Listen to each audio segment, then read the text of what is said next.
In October 2022, President Museveni appointed Major General Dick Olum as the commander of the Mountain Division of the UPDF. The role came with another assignment of commanding Operation Shujaa, whose mission is to fight the Allied Democratic Forces rebels in Eastern Democratic Republic of Congo. He replaced Lieutenant General Kayanja Muhanga, who had been promoted and appointed the commander of the UPDF land forces. On Monday, the army announced that President Museveni had appointed Major General Olum to represent Uganda in the South Sudan Stabilisation Mechanism, an observer force to ensure adherence to peace agreements in South Sudan. In an exclusive interview with NTV, General Dick Olum says he has been able to restore peace in several parts of Uganda and DR Congo, where ADF rebels had created terror and suffering. We continue to gain a lot of achievements. We continue to kill them. The people who had been displaced from their homes, right from Luna up to Commander, people continue coming back to their homes. Roads are now working, vehicles move, women and children have gone back to their homes, and education have begun. That is something that we think we have seen, both right from the beginning of Operation Shujaa up to today.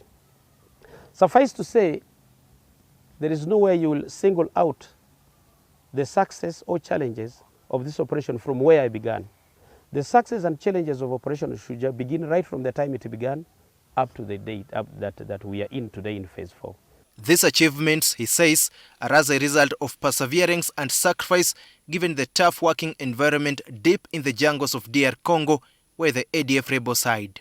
These thugs, the ADF, know where they operate in. They know the ground better than we do. We cannot get the people to talk to ensure we get some intelligence and information from. So this has been one of the biggest challenges of one, infrastructure, two, resupply of our soldiers, three, of mobility to our soldiers. So it has been a huge, huge challenge. General Olum says lack of enough troops is a major challenge that has greatly affected Operation Shujaa. When I talk of inadequacy of troops, I'm talking about both the FARDC, the Congolese military, and the UPDF. The time that this operation was undertaken, there was an MOU, Memorandum of Understanding, between the two governments and between the two militaries. The militaries would come out with what we call the Status of Forces Agreement and partly the Terms and Conditions of Services.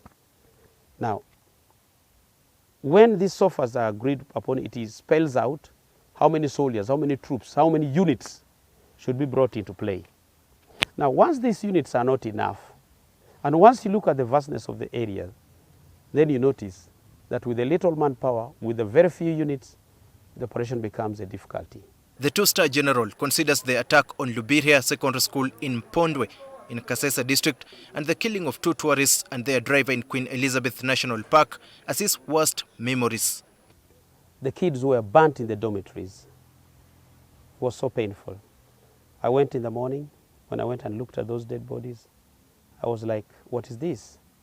That is something that I will live with throughout my life. Major General Dick Olum is expected to hand over office next week and head to South Sudan to assume his new role.